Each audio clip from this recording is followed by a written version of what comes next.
Hey guys, so today I figured we could take a look at some of my favorite jewelry pieces.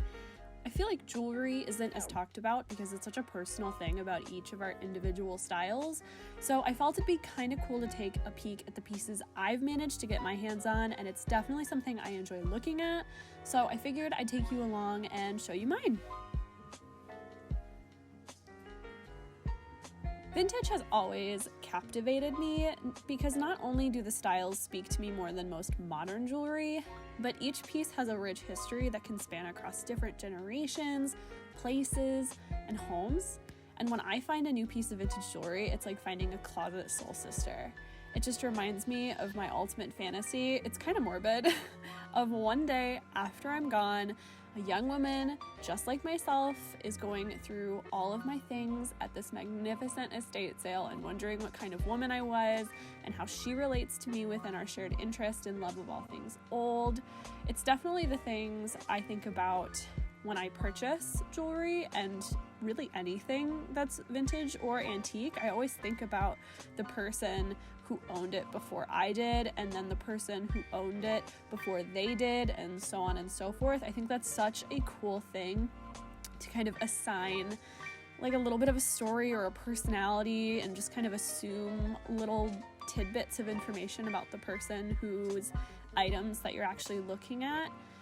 To get this experience before I pass so I can enjoy it while I'm here, I wanted to showcase some of my absolute favorite pieces at the moment. Since these are all secondhand, and to be honest, I don't really know much about most of them, I won't be going into too much detail about the pieces themselves as far as like what brand they are, but I wanted to walk you through the thought process of how I pick the vintage jewelry I've curated over my few years of collecting.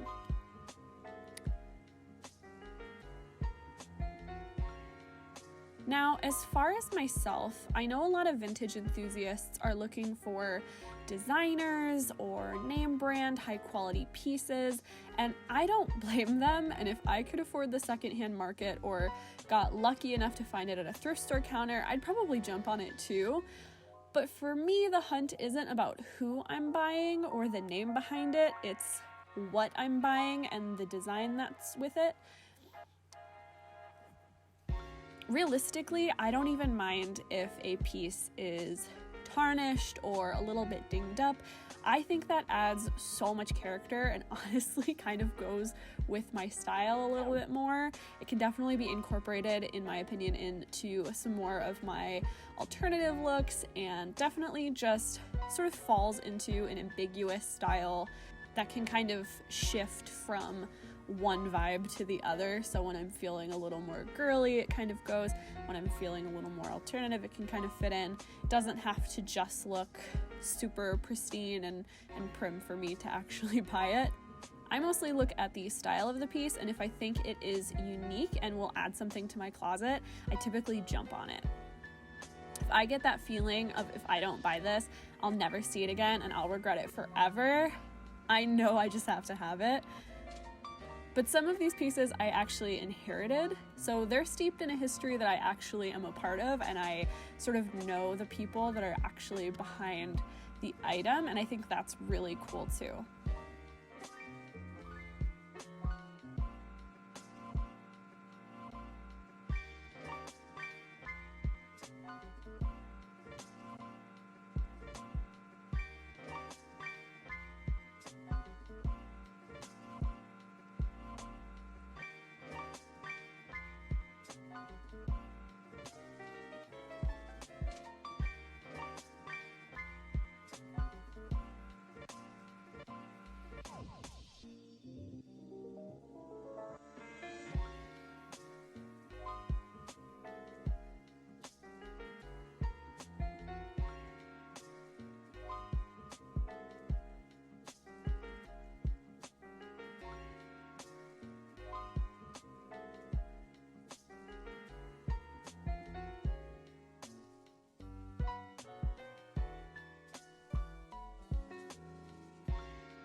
all of the pieces you are looking at are secondhand or handmade, and all but 2 of them are vintage.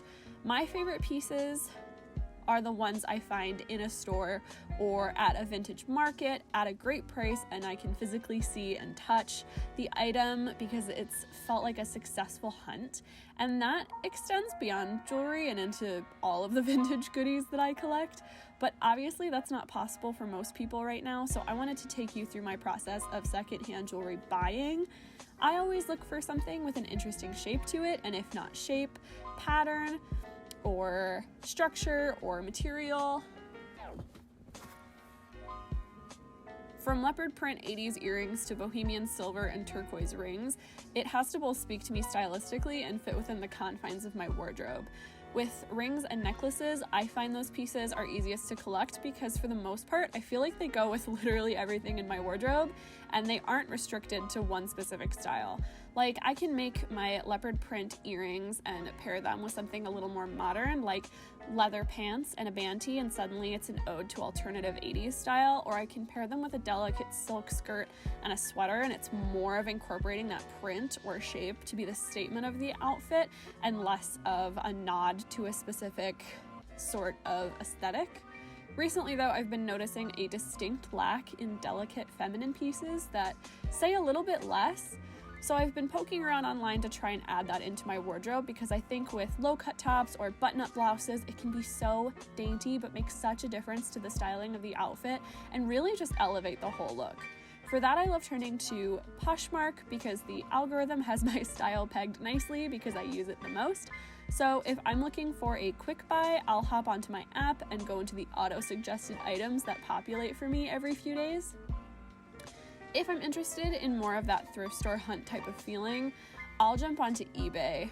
I think the prices are generally better because there's an overabundance of them on the site, and the people are more interested in moving product than profit margin. And while I avoid bidding on those lots of jewelry and filter through the buy now option, I do know bidding can ultimately save you money if you're looking for large quantities of jewelry, like if you're just starting collecting, or if you look through the pictures and you see like a bunch of pieces that you like. It can be a great option to do that. Not only that, but I think you're really going to find more interesting things simply because there's so much more product to sort through. It just means you're going to have to try using different keywords and multiple searches to find the things you might want to browse through.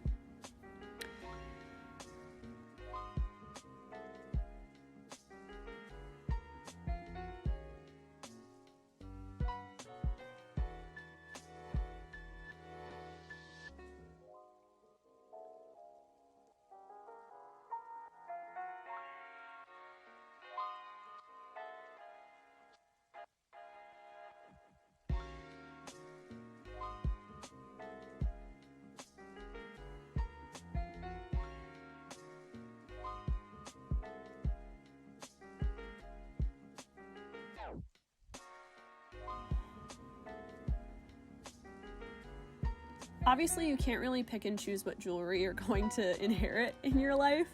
I've been lucky enough to get the chance to pick some of the pieces from within my family and add to my wardrobe that I don't think I'll part with until that fateful day that new woman is perusing my collection after I'm gone. But these pieces, as far as I know, aren't monetarily worth much, I'm sure.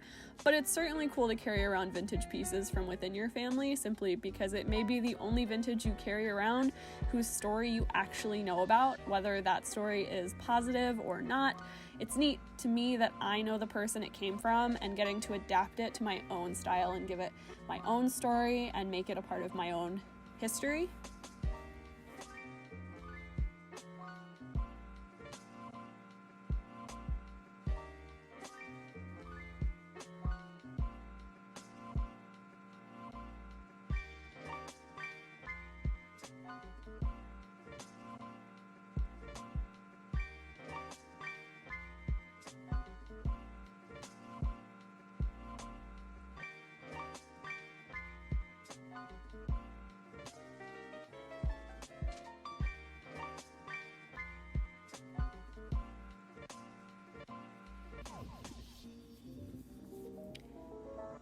You'll definitely notice I tend to prefer gold jewelry, but I have a weird reverse love of silver rings.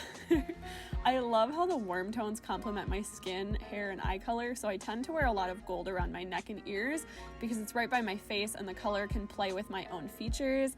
However, I do wear a lot of black, and I tend to prefer how silver pops against that, and that's especially true with rings because I'm always stacking cool rings with my more alternative outfits. I think it's a cool part of my closet, but I definitely would like to expand my collection to include more silver tone necklaces and include more gold tone rings.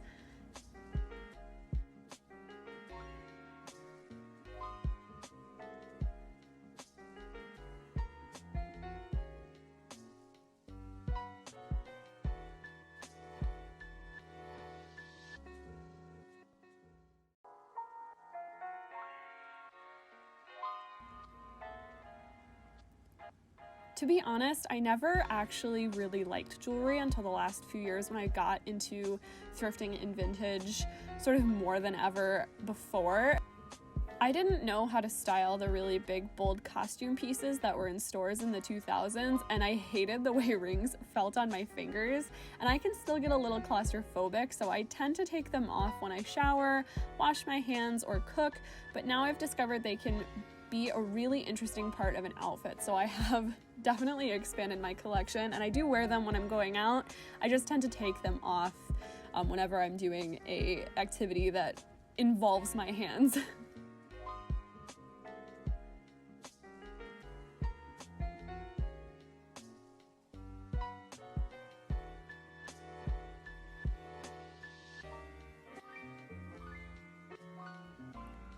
My favorite part is telling someone the little details about a piece that I do know, like where, how I got it, when they compliment it or ask about it.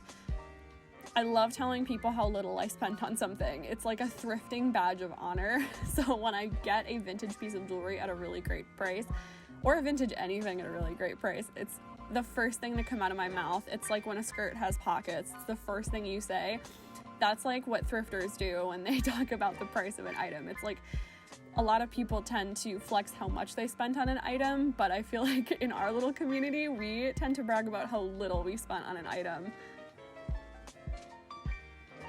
It's definitely different, but I think that part of the thrifting community is kind of fun.